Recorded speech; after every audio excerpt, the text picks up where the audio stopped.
Assalamualaikum. Kali ini materi prakarya kelas 8 bagian pertama, pengolahan bahan pangan serealia, umbi dan kacang-kacangan menjadi makanan atau minuman di bagian pertama. Yang pertama, serealia. Serealia adalah jenis tumbuhan golongan tanaman padi-padian atau rumput-rumputan yang dibudidayakan untuk menghasilkan bulir-bulir berisi biji-bijian sebagai sumber karbohidrat atau pati. Biji tumbuhan serealia adalah buah tipe khusus yang disebut karyopsis. Yang kedua, kacang-kacangan. Kacang-kacangan adalah biji berukuran lebih besar dibandingkan serealia yang digunakan untuk bahan pangan manusia dan hewan ternak. Tanaman kacang-kacangan umumnya didapat dari tanaman famili Fabaceae. Yang ketiga, umbi. Umbi adalah organ tumbuhan yang mengalami perubahan ukuran dan bentuk atau pembengkakan sebagai akibat perubahan fungsinya. Perubahan ini berakibat pula pada perubahan anatominya. Organ yang membentuk umbi terutama batang, akar, dan modifikasinya. Hanya sedikit kelompok tumbuhan yang membentuk umbi dengan melibatkan daunnya. Jenis serealia dan manfaatnya. Yang A, beras. Beras adalah butir padi yang sudah dipisahkan dari sekam titik beras yang mengandung karbohidrat yang kaya akan zat gula atau glukosa. Rasa manis dari kandungan glukosa merupakan sumber energi yang bermanfaat bagi tubuh untuk melakukan berbagai aktivitas. Warna beras yang berbeda-beda diatur secara genetik akibat perbedaan gen yang mengatur warna aleuron, warna endosperma, dan komposisi pada endosperma. Inilah beras putih, beras merah, beras hitam, ketan atau beras ketan, dan ketan hitam. Yang B, jagung. Jagung merupakan tanaman semusim atau anual. Satu siklus hidupnya diselesaikan dalam 80 hingga 150 hari. Paruh pertama dari siklus merupakan tahap pertumbuhan vegetatif dan paruh kedua untuk tahap pertumbuhan generatif. Bagian yang kaya akan karbohidrat adalah bagian biji. Tanaman jagung sangat bermanfaat bagi kehidupan manusia dan hewan. Hampir seluruh bagian tanaman jagung dapat dimanfaatkan untuk berbagai macam keperluan. Antara lain, batang dan daun muda bisa digunakan untuk pakan ternak. Batang dan daun tua setelah panen untuk pupuk hijau atau kompos. Manfaat yang kedua, batang dan daun kering untuk digunakan sebagai kayu bakar. Yang ketiga, batang jagung untuk kelancaran atau turus. Yang keempat, batang jagung untuk full atau bahan kertas. Yang kelima, bahan jagung muda untuk sayuran, bergedel, bakwan, dan sambal goreng. Yang terakhir, biji jagung tua untuk pengganti nasi, marning, brondong, roti jagung, tepung bihun, bahan campuran kopi bubuk. Biskuit, kue kering, pakan ternak, bahan baku industri, industri farmasi, dekstrin, perekat, dan industri tekstil. Selanjutnya, gandum. Orang India menjadikan gandum utuh yang sudah menjadi tepung atau yang dikenal dengan sebutan atta sebagai makanan pokok mereka. Namun di Indonesia, masyarakat hanya menjadikan gandum sebagai bahan roti dan mie.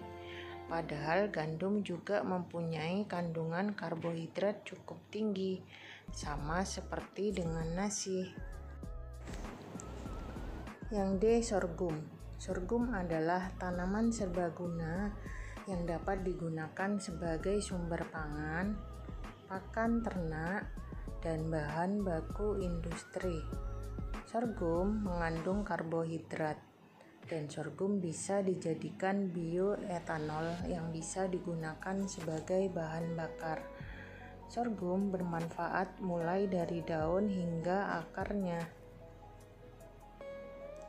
Kemudian jenis kacang-kacangan dan manfaatnya. Yang A. Kacang tanah.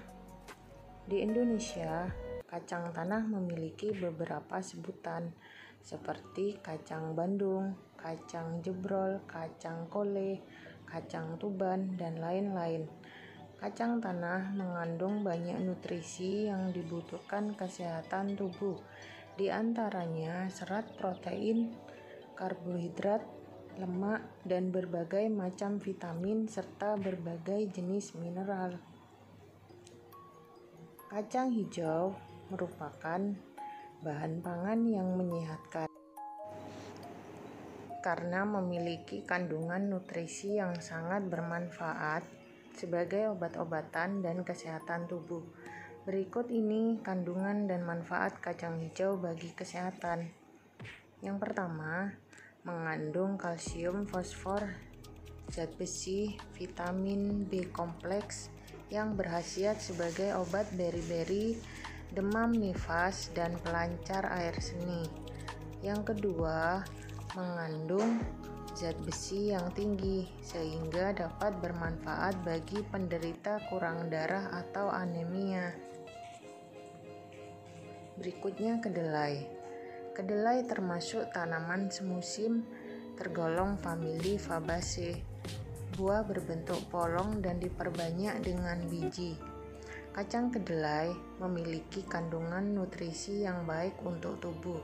Di antaranya, memiliki kandungan protein nabati yang tinggi dan berguna untuk membantu membangun sel tubuh dan baik untuk vegetarian.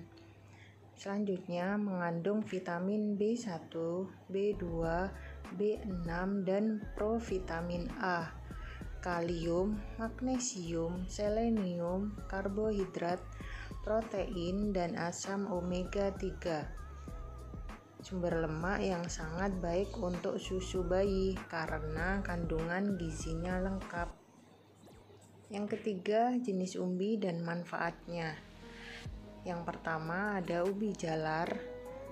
Ada 3 jenis ubi jalar yang populer dibudidayakan di Indonesia, yaitu ubi jalar berwarna putih kecoklatan, merah, dan ungu.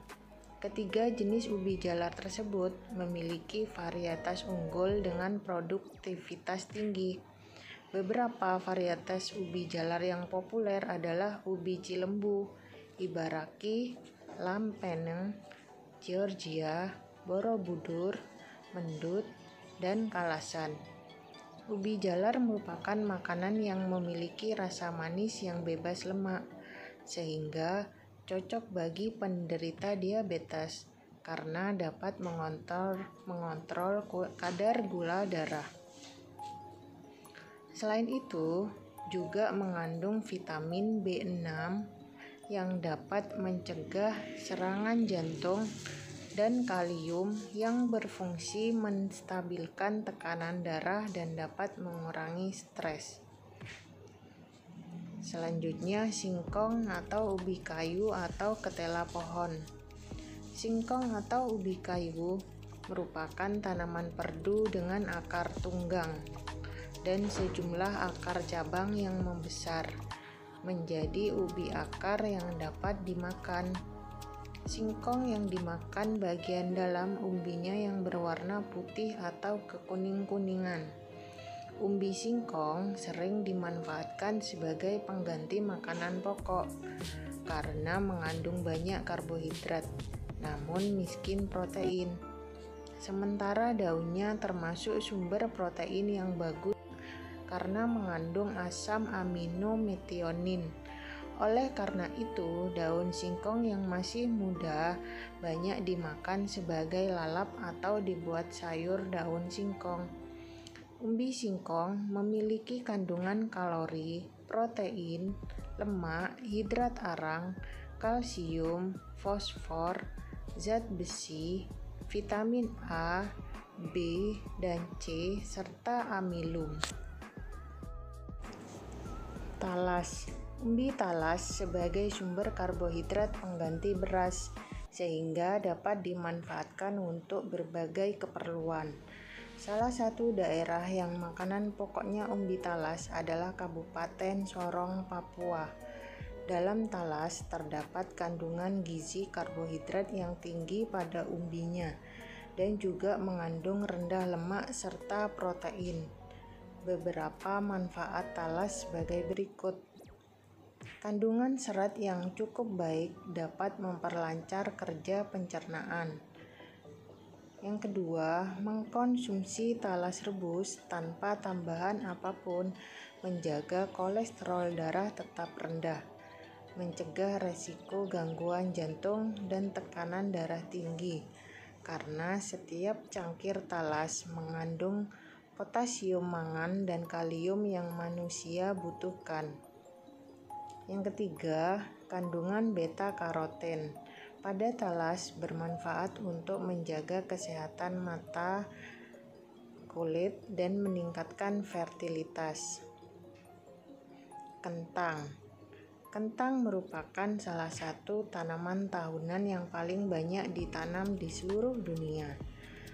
Kentang tergolong semusim atau tanaman pendek tidak berkayu dan cocok ditanam di dataran tinggi serta di daerah yang beriklim tropis.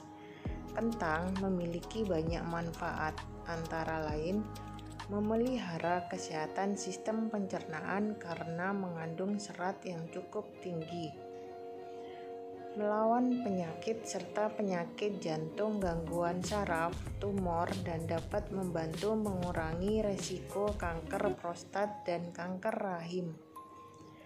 Memelihara kesehatan kulit wajah, mengurangi kadar kolesterol karena kalorinya rendah, baik untuk perkembangan otak karena adanya zat besi dan tembaga, dan menghilangkan stres pikiran karena mengandung vitamin B6. Ini adalah latihan ulangan yang harus kamu kerjakan selama belajar dari rumah. Silakan kerjakan dengan benar. Semoga kalian sukses dalam penilaian akhir semester ganjil. Terima kasih. Wassalamualaikum.